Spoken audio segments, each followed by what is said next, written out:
Hello friends, welcome back to our channel friends. So friends, यदि आप तैयारी कर रहे हैं क्लास 10th की बोर्ड की 2022 के लिए क्लास 10th की, तो आप बिल्कुल सही जगह पर आए हैं, क्योंकि हमारे यहाँ पर प्रत्येक सब्जेक्ट की जो सीरीज़ जो है चली हुई है। जो हमारे केमिस्ट्री की सीरीज हमने स्टार्ट की है, इसका सेकंड पार्ट है आज। जो फर्स्ट पार्ट है हमने अपलोड कर दिया है पहले ही, ठीक है फ्रेंड्स। और जो फिजिक्स की जो सीरीज़ है वो भी जल्दी ख़त्म होने वाली है, और फिर हम उसका न्यूमेरिकल पार्ट भी शुरू करेंगे फ्रेंड्स। तो फ्रेंड्स, आप देख लीजिए आज की जो वीडियो है क्लास 10th की साइंस की केमिस्ट्री की वीडियो है, ठीक है। चैप्टर नंबर जो 1 है वो रासायनिक अभिक्रियाएं एवं समीकरण चैप्टर का नाम है, ठीक है। जो आज की वीडियो है 02 मतलब सेकंड पार्ट है। और आज की वीडियो में क्या सीखने वाले हैं, हम सीखने वाले रासायनिक अभिक्रियाओं के प्रकार, उसके जो टाइप्स ऑफ जो रिएक्शन है, केमिस्ट्री रिएक्शन है, वो उसके टाइप हम यहाँ पर सीखने वाले हैं, ठीक है। तो चलिए शुरू करते हैं फ्रेंड्स। देखिए, रासायनिक अभिक्रियाओं के प्रकार। अब यहाँ पर ध्यान दीजिए कि इसके कई प्रकार की होती है, मैं बारी बारी से आपको बताता रहा हूँ, ठीक है। देखिए, फर्स्ट है संयोजन अभिक्रिया। अब संयोजन अभिक्रिया किसे कहते हैं? देखिए फ्रेंड्स, ये जो अति लघु में भी आ जाते हैं, ठीक है, लघु में भी क्वेश्चन आपसे पूछा जा सकता है, तो ये हर प्रकार से आपको तैयार रहना हो, ठीक है। तो पहली है संयोजन अभिक्रिया। देखिए, कैल्शियम ऑक्साइड जल के साथ तीव्रता से अभिक्रिया करके भुजे हुए चूने, मतलब भुजा हुए चूने किसे कहते हैं? कैल्शियम हाइड्रोक्साइड मतलब CaOH को, ठीक है, का निर्माण करके अधिक मात्रा में ऊष्मा उत्पन्न करता है। देखिए, जब हम कैल्शियम को और ऑक्साइड के को जल के साथ अभिक्रिया कराते हैं तो भुजा हुआ चूना देता है, भुजा हुआ चूने का निर्माण कर देता है। और क्या करता है? भुजा हुआ चूना तो देता ही है, उसके साथ हमारा फ्रेंड्स वो ऊष्मा भी उत्पन्न करता है, ठीक है। अब यहाँ पर ध्यान दीजिए, CaO मैंने देखिए S, इसका मतलब क्या है? मैंने आपको बताया ठोस अवस्था है, पिछली वीडियो में बताया आपको, देखी होगी तो आपको पता होगा पक्का। और H2O जो है वो लिक्विड है, द्रव है, ठीक है। अब जब ये देखिए, जो CaO होता है वो बिना भुजा हुआ चूना होता है, ठीक है। और जब ये रिएक्शन करते हैं तो हमारा CaO जो है वो OH से रिएक्शन कर लेता है और भुजा हुआ चूना बना देता है, CaOH होल ट्वाइस, ये देखिए। और क्यों फ्रेंड्स, ये क्या है? ये जलीय अवस्था है, ठीक है, मैंने आपको ये बताया पिछली अवस्था में। और ये बहुत अधिक मात्रा में ऊष्मा को उत्पन्न कर देता है। अब यहाँ पर समझने की बात क्या है कि जो संयोजन अभिक्रिया होती क्या है। देखिए, इस अभिक्रिया में कैल्शियम ऑक्साइड तथा जल मिलकर एकल उत्पाद। अब यहाँ पर ध्यान दीजिए, मैं आपको बताऊंगा, एक शॉर्ट बिल्कुल बताऊंगा किस टाइप से आप पैदा करोगे इसको। कैल्शियम हाइड्रोक्साइड बनाते हैं फ्रेंड्स, ठीक है। आपको समझ में आ रहा होगा, एक बार मैं इसको जूम कर देता हूँ अच्छे से, जिससे आपको समझ में आ जाएगा अच्छे से, क्लियर से। देखिए, ऐसी अभिक्रिया जिनमें दो या दो से अधिक अभिकारक मिलकर एकल उत्पाद का निर्माण करते हैं उसे संयोजन अभिक्रिया कहते हैं। अब मैं आपको यहाँ पर समझाना चाह रहा हूँ। देखिए, जब भी कोई इस प्रकार की तुम्हें रिएक्शन मिले, जैसे कि हमने अभिकारक के अंदर 2 प्रोडक्ट लिए और उससे जो है केवल एक ही प्रोडक्ट बना हमारा, तो उस प्रकार की जो अभिक्रिया होगी, उस प्रकार की जो रिएक्शन होगी, वो संयोजन अभिक्रिया कहलाती है फ्रेंड्स, ठीक है। आगे पढ़ते हैं, चलिए। हमने यह भी देखा कि अधिक मात्रा में ऊष्मा उत्पन्न हुई, बहुत अधिक मात्रा में ऊष्मा जो उत्पन्न हुई, इससे अभिक्रिया मिश्रण जो है गर्म हो जाएगा। ऊष्मा उत्पन्न होगी तो जाहिर सी बात है यार, गर्म होगा वो।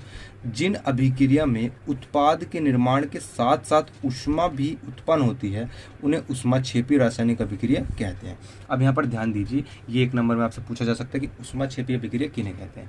जिस अभिक्रिया के अंदर जो अब उत्पाद बनता है उसके साथ साथ ऊष्मा भी मिलेगी, आपको अधिक मात्रा में ऊष्मा मिलेगी, उसको हम ऊष्माक्षेपी रासायनिक अभिक्रिया भी कहते हैं। अब उदाहरण के लिए यहाँ पर दे रखा है, जो CH4 मैथेन है, गैस है, G4 गैस ले रखा है यहाँ पर, 2O2 ये भी गैस ले रखी है। जब ये रिएक्शन करते हैं तो कार्बन डाइऑक्साइड बनाएंगे, CO2, ठीक है, और प्लस और पानी निकाल देंगे, मतलब ये भाप निकाल देगी। गैस इसका मतलब है, G का मतलब है गैस। यहाँ पर आप ये मत सोचना कि H2 तो जल होता है यार, तो ये यहाँ पर जो है L क्यों नहीं दिखाया, लिक्विड क्यों नहीं दिखाया। ये H2 जो है भाप की अवस्था में निकलता है, प्लस ऊर्जा यहाँ से निकल रही है, तो क्या हुआ हमारा फ्रेंड्स, ये हुआ ऊष्माक्षेपी अभिक्रिया, ठीक है। अब यहाँ पर नोट में आपको दिखा रखा है, ये जो लघु में आपसे पूछा जा सकता है, बहुत इंपॉर्टेंट क्वेश्चन है, नोट में दिखा रखा है।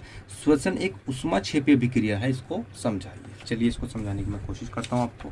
चलिए देखिए, जीवित रहने के लिए हमें ऊर्जा की आवश्यकता होती है। आप you know very well this, ठीक है भाई, जीवित रहेंगे तो ऊर्जा की आवश्यकता तो होगी, एनर्जी हमें चाहिए, तो यह ऊर्जा हमें भोजन से प्राप्त होती है, जाहिर सी बात है। पाचन क्रिया के समय खाद्य पदार्थ छोटे छोटे टुकड़ों में टूट जाते हैं। जब हमारा जो डाइजेशन वाला पार्ट होता है उसके अंदर जब पाचन होता है, डाइजेशन होता है, तो जो खाद्य पदार्थ, जो खाना हम खाते हैं, वो छोटे छोटे टुकड़ों में टूट जाता है। जैसे चावल, आलू तथा ब्रेड में कार्बोहाइड्रेट होता है, इन कार्बोहाइड्रेट के टूटने से ग्लूकोज प्राप्त होता है। जब देखिए फ्रेंड्स, समझने की कोशिश कीजिएगा, जब जो भी हम खाना खाते हैं, जैसे चावल, आलू, ब्रेड, ये हमने इस टाइप की खाई, तो इसके अंदर होता है कार्बा, कार्बोहाइड्रेट। अभी कार्बोहाइड्रेट जो होते हैं छोटे छोटे पार्ट्स में टूट जाते हैं और जो पार्ट्स में टूटेंगे तो वो ग्लूकोज उत्पन्न कर देते हैं, ठीक है।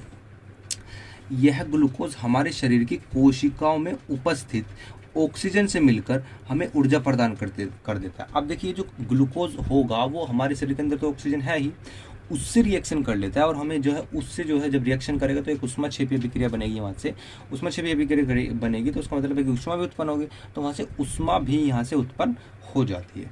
इस अभिक्रिया का विशेष नाम श्वसन है। जो ये अभिक्रिया होती है इसको हम क्या कहते हैं, श्वसन कहते हैं। देख लीजिए C6H12O6 जो है ग्लूकोज है, हमारा ग्लूकोज बना, ठीक है, AQ, और 6O2 जो ऑक्सीजन होगी हमारे शरीर के अंदर वो, ठीक है, AQ मैंने आपको बता दिया पिछले, जलीय अवस्था है, ठीक है, और 6O2 मतलब कार्बन डाइऑक्साइड यहाँ से बनेगी, AQ प्लस और पानी लिक्विड निकलेगा और प्लस ऊर्जा, जो ऊर्जा मिली है कहाँ से मिली है, श्वसन, इसीलिए जो है इसका विशेष नाम क्या है, श्वसन है। अब देखिए सेकंड अभिक्रिया देख लेते हैं वो क्या है, वियोजन अभिक्रिया। अब इस अभिक्रिया देखिए में एकल अभिकर्मक टूटकर छोटे छोटे उत्पाद प्रदान करता है, यह एक वियोजन अभिक्रिया कहते हैं। देखिए वियोजन का मतलब क्या है, आपको नाम से ही पता चला होगा, वियोजन में वियोजित होना, टूटना।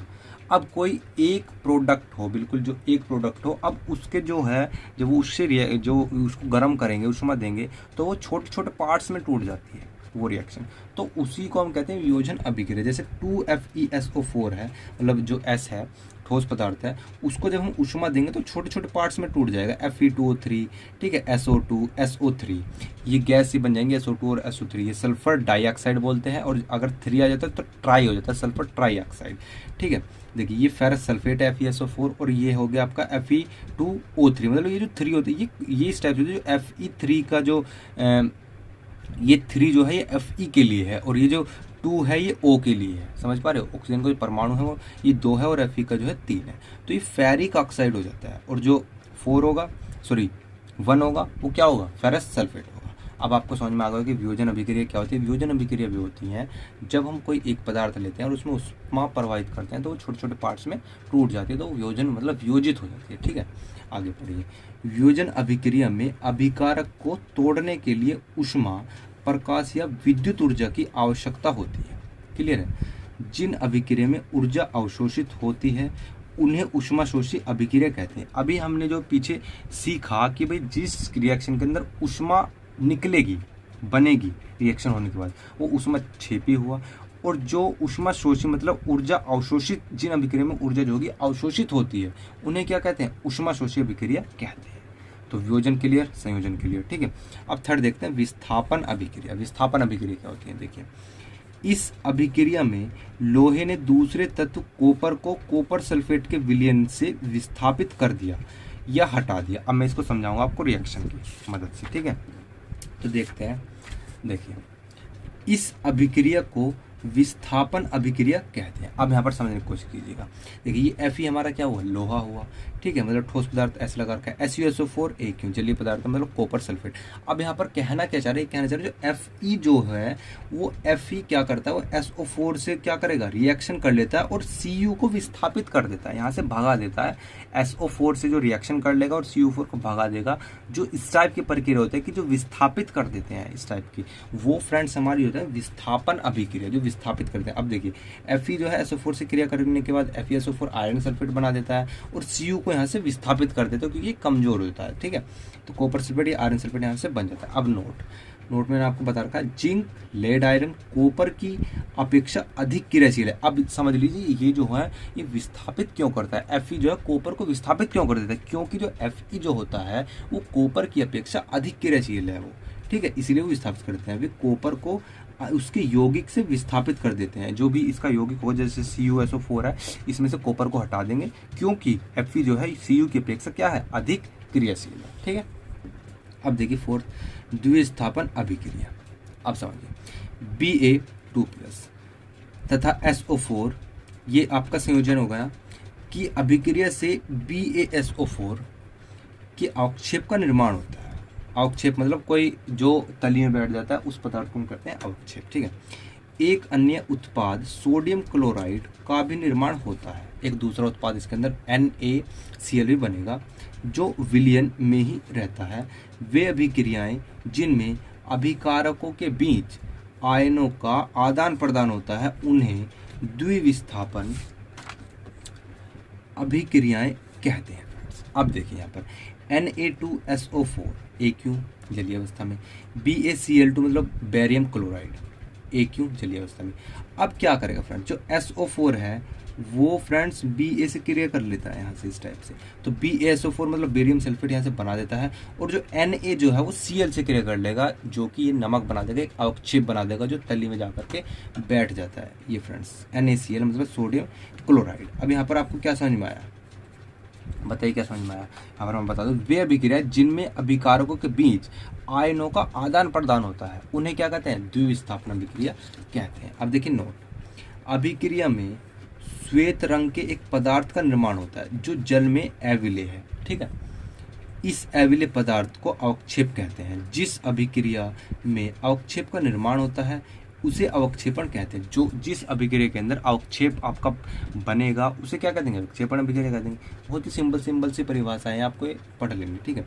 अब 5 देख लीजिए, उपचयन एवं अपचयन। उपचयन क्या होता है, अपचयन क्या होता है, ये इंपॉर्टेंट भी है, बहुत बार पूछा गया भी है और इस बार पूछने की पूरी आशंका है। देखिए, अभिक्रिया के समय जब किसी पदार्थ में ऑक्सीजन की वृद्धि होती है, जब भी हम जो है अभिक्रिया कराते हैं उस पदार्थ के अंदर ऑक्सीजन की क्या होगी, ऑक्सीजन की वृद्धि होगी, बढ़ेगी, इंक्रीजमेंट होगा, तो कहते हैं कि उसका अपचयन हुआ है। समझ पा रहे हो, कोई भी क्रिया है उसमें ऑक्सीजन की वृद्धि होगी तो हम कहेंगे कि यार उसका अपचयन हुआ है, ठीक है। आगे देखिए, तथा यहाँ पर देखिए, तथा जब अभिक्रिया में किसी पदार्थ में ऑक्सीजन का ह्रास होता है, जब भी हम कोई भी रिएक्शन लेंगे उसके अंदर ऑक्सीजन की कमी होगी तब क्या करेंगे, कहेंगे, तब हम कहेंगे कि तब कहते हैं उसका जो है अपचयन हुआ है। अपचयन समझ रहे, अपचयन मतलब कमी, उपचयन मतलब इंक्रीजिंग, वृद्धि।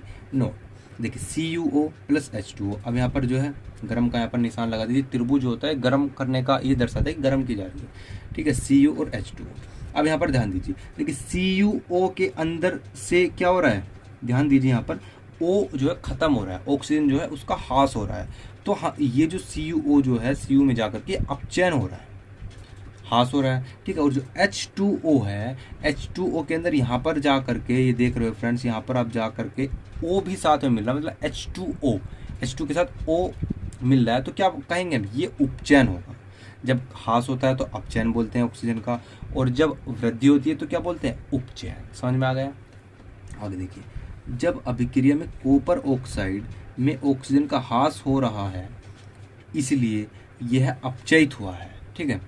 हाइड्रोजन में ऑक्सीजन की वृद्धि हो रही है इसलिए यह उपचयित हुआ है, मैंने अभी आपको बताया है। अर्थात किसी अभिक्रिया में एक अभिकारक उपचयित तथा दूसरा अभिकारक अपचयित होता है, ठीक है, तो इन अभिक्रियाओं को उपचयन, अपचयन अथवा रेडॉक्स अभिक्रिया कहते हैं। जो रिएक्शन होगी उसके अंदर उपचयन और अपचयन एक साथ होता है, ध्यान देना, एक साथ होता है, तो उस अभिक्रिया को रेडॉक्स अभिक्रिया कहते हैं, ठीक है। ये 1 नंबर में पूछ लिया जाता है। आगे देखिए, अब यहाँ पर मैंने कवर किया संक्षारण। संक्षारण क्या होता है, इसको भी आप देख लेंगे। देखिए, जब कोई धातु अपने आसपास अम्ल, आर्द्रता आदि के संपर्क में आती है तब ये संक्षारित होती है और इस प्रक्रिया को संक्षारण कहते हैं। चांदी के ऊपर काली परत व तांबे के ऊपर हरी परत चढ़ना संक्षारण के अन्य उदाहरण है। अब यहाँ पर आपको हम समझा देता हूँ। देखिए, जो हमारा कॉपर होता है, कॉपर के अंदर आपने देखा होगा जिसको हम बोलते हैं कार्बन बोलते हैं, जो तार के अंदर कार्बन आ जाता है। तो फ्रेंड्स, ये संक्षारण का ही उदाहरण है। ये क्या होता है कि नमी और पानी की वजह से उसके अंदर एक हरे रंग का पदार्थ बन जाता है जिसे कार्बन बोलते हैं हम। वो क्या होता है, वो संक्षारित हो जाती है, उसकी जो मात्रा होती है वो घटने लगती है, ठीक है। अब विकृत गंधिता पूछ लेते हैं, देख लीजिए। वसायुक्त अथवा तेलीय खाद्य सामग्री जब लंबे समय तक रखा रह जाता है, जो तेल हमारा खाद्य खाने की सामग्री वो अधिक लंबे समय तक रखी जाती है, तब उसका स्वाद या गंध जो है तो बदल जाती है। अब जाहिर सी बात आपने देखा होगा, जब भी जो खाना होता है या खाद्य सामग्री तेल होता है उसके जो जब बहुत अधिक समय तक रखेंगे तो क्या होगा फ्रेंड्स, वो बदल जाती है, उसका जो गंध होता है, ठीक है। उपचयित होने पर तेल एवं वसा विकृत गंधी हो जाते हैं। मतलब उपचयित का मीन्स क्या है फ्रेंड्स, यहाँ पर समझिए। उपचयित का मतलब मैंने अभी आपको बताया था, क्या बताया था फ्रेंड्स, कि ऑक्सीजन की उसके अंदर वृद्धि हो जाती है तो वो क्या होगा, उपचयित हो जाता है उस तेल के अंदर। तो उपचयित होने पर तेल एवं वसा जो है विकृत गंधे हो जाते हैं, इसे बोलते हैं विकृत गंधी, आप यहाँ पर याद कर लीजिए, तथा उनके स्वाद तथा गंध जो है बदल जाते हैं। इस प्रक्रिया को विकृत गंधिता कहते हैं। जब भी हम बहुत दिनों तक जो खाने को, तेल को रख देते हैं तो उनके जो स्वाद बदलने की प्रक्रिया को क्या कहते हैं, विकृत गंधिता कहते हैं फ्रेंड्स। ठीक है फ्रेंड्स, आई होप आपको जो है क्लियर से समझ में आ गया होगा। तो फ्रेंड्स जो आज का चैप्टर था वो फिनिश हो गया केमिस्ट्री के अंदर। जल्दी हम दूसरा जो चैप्टर लेकर के आएंगे, इसलिए आप हमारी वीडियो को लाइक करिएगा, शेयर करिएगा। आप देख लीजिए, जो मैं इसके जो आपको स्क्रीनशॉट के लिए छोटा कर देता हूँ, जूम कर देता हूँ, आप स्क्रीनशॉट ले लीजिएगा क्योंकि ये आपके नोट्स का भी काम करेंगे। ठीक है, यदि आप स्क्रीनशॉट नहीं लेना चाहते हैं तो आप एक काम कीजिएगा, आप इंस्टाग्राम पे जाइएगा, वहाँ पर सर्च कीजिएगा रिजवाना 2.0 एजुकेशन। आपको वहाँ पर जब चैनल मिल जाएगा तो वहाँ पर आपको सारे फिजिक्स, केमिस्ट्री जो भी वीडियो हमारी इस पर अपलोड होती है, सबकी PDF, सबके जो है जो फोटोज़ हैं वो आपको वहाँ पर मिल जाएंगे। ठीक है, देखिए आप स्क्रीनशॉट लेना चाहे ले सकते हैं। देखिए दूसरा, ठीक है फ्रेंड्स, ये तीसरा हुआ आपका, फोर्थ, 5, 6, 7, 8।